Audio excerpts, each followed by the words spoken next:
आज की वीडियो में हम प्रश्नावली 3.3 में क्वेश्चन नंबर 1 को सॉल्व करने वाले हैं। क्वेश्चन नंबर 1 है, निम्नलिखित समीकरण युग्मों को प्रतिस्थापन विधि से हल कीजिए। तो जो हमारा पहला सवाल है, पहला क्वेश्चन है, इसके अंदर हमको 6 सवाल पूछे गए हैं। उन 6 के 6 सवालों को हमको प्रतिस्थापन विधि से सॉल्व करना है। तो चलिए हम पहले क्वेश्चन को हम देख लेते हैं और उसको हम सॉल्व करते हैं। तो पहला जो हमारा क्वेश्चन है, हमको दो रेखीय समीकरण दिया है दोस्तों।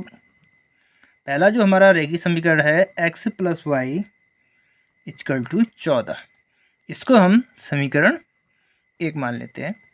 और दूसरा जो हमारा रेखीय समीकरण है वह है x minus y equal to 4, और इसको हम समीकरण 2 मान लेते हैं। तो प्रतिस्थापन विधि में क्या होता है, हम सबसे पहले किसी एक समीकरण को ले लेते हैं और उसमें से x या y का मान हम निकाल लेते हैं। तो हम क्या करेंगे, हम सबसे पहले समीकरण 1 को हम हल करेंगे। समीकरण 1 में हम क्या करेंगे, इसमें हम y को इस तरफ ले आते हैं। तो ये हमारा क्या हो जाएगा, आप चाहे x को यहाँ ले आओ या y को इस तरफ ले जाओ, ये आपकी मर्जी, आप पहले किसका मान निकालना चाहते हैं। तो चलिए हम क्या करते हैं, हम x को लेकर के जाते हैं। तो हम क्या करेंगे, y इक्वल टू 14, x हमारा इस तरफ जाएगा तो माइनस का हो जाएगा x। तो इस तरीके से हमको y का मान हमको मिल चुका है। तो अब हम क्या करेंगे,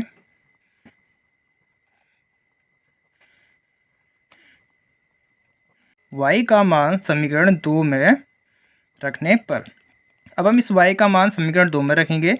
तो हमारा समीकरण 2 है x माइनस वाई। तो y की जगह हमको क्या रखना है, y का मान हमने माना निकाल लिया है।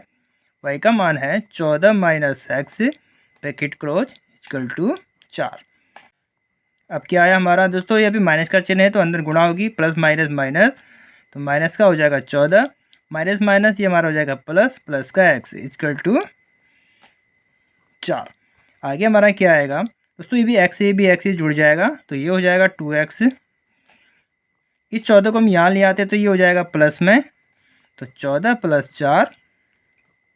आगे हमारा आएगा 2x इक्वल टू, ये आपस में जुड़ जाएगा तो ये हो गया हमारा 18। तो x का मान निकालेंगे तो 2 18 के बट्टे में चला जाएगा। तो इस तरीके से x का जो हमारा ना निकल के आएगा, क्योंकि 2 से 18 कट जाएगा 9 बार, तो x का मान हमारा आ चुका है 9। अब हम क्या करेंगे, इस x का मान समीकरण 1 में रखते हैं। तो x का मान समीकरण 1 में रखने पर, तो हमारा समीकरण 1 है x plus y equal to 14।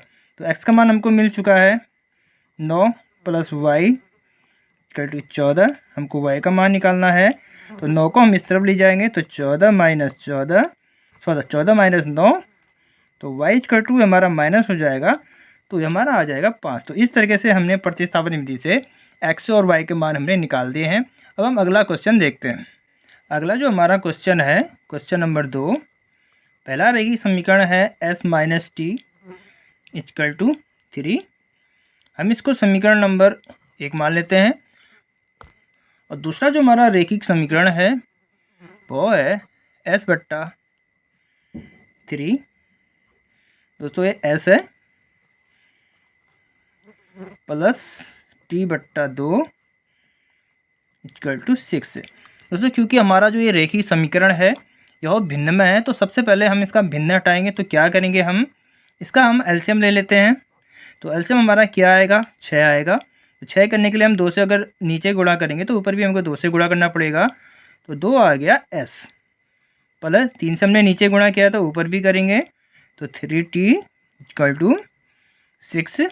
आगे क्या आएगा, हम 6 को इस तरफ लेकर के जाएंगे तो 2s प्लस 3t। 6 की गुणा दोस्तों ये 6 से हो जाएगी तो क्या हो जाएगा, 36। तो ये हमारा दोस्तों दूसरा रेखीय समीकरण आ चुका है। दोस्तों अब हम क्या करेंगे, हम किसी भी एक समीकरण से हम s या t का मान हम निकाल सकते हैं। दोस्तों हमारा x y को a b को या फिर कुछ भी मान हो सकते हैं, उससे आपको टेंशन नहीं लेना है। ये समझ लीजिए कि s हमारा x है, t हमारा y है, ठीक है, तो कंफ्यूज नहीं होना है। तो हम क्या करते हैं, समीकरण 1 में या समीकरण 1 से हम क्या करेंगे, समीकरण 1 हमारा s माइनस टी, तो हम यहाँ से s का मान निकाल लेते हैं। तो ये हो जाएगा 3 प्लस टी, ठीक है। टी को हम उस तरफ ले करके गए हैं। अब क्या करेंगे, हम इस s का मान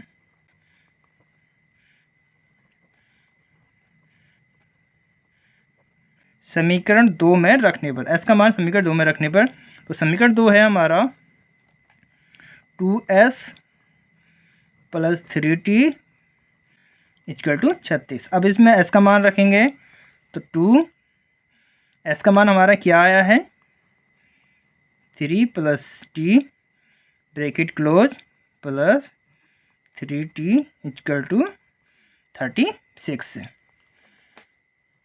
अब 2 का गुणा हम अंदर करेंगे तो क्या हो जाएगा 2 × 3 = 6 प्लस 2t प्लस 3t = 36। दोस्तों हम 6 को हम इस तरफ लेकर के जाएंगे, देखिए टी है तो हमारा आपस में जुड़ जाएगा, ये हो जाएगा 5t 36। इस 6 को हम यहाँ ले जाएंगे तो माइनस का हो जाएगा 6। आगे हमारा क्या आएगा, अब दोस्तों हम क्या करेंगे, इस 5 को भी हम उस तरफ के लेके जाएंगे, हमारा दोस्तों 5 है, ठीक है। तो t हमारा माइनस हो जाएगा, कितना आएगा 30, 5 इसके बट्टे में चला जाएगा तो ये आ गया 5। तो इस तरीके से हमारा जो t का मान आ जाएगा और दोस्तों क्या आएगा 6 आ गया, ठीक है। 5 से हमारा 30 कट गया 6 बार। तो अब हम क्या करेंगे, इस t का मान समीकरण 1 में रख लेते हैं। t का मान समीकरण 1 में रखने पर, तो हमारा समीकरण 1 है s - t, ये हमारा s है = 3। क्योंकि हमने t का मान हमने निकाल लिया है, t का मान हमारे क्या है 6 = 3। तो हम क्या करेंगे, 6 को हम इस तरफ लेकर के जाएंगे तो ये हो जाएगा 3 + 3 3 + 6। तो इस तरीके से हमारा जो s का मान आ गया है वो आ गया है 9। तो दोस्तों इस तरीके से हमने s और t के मान हमने निकाल लिए हैं। तो ये होता है दोस्तों प्रतिस्थापन विधि। तो आज की वीडियो में मैंने आपको 2 क्वेश्चन हमने सॉल्व करा दिए हैं, जिसको हमने प्रतिस्थापन विधि से सॉल्व किया हुआ है। तो दोस्तों आज की वीडियो में इतना ही, मिलते हैं नेक्स्ट वीडियो में।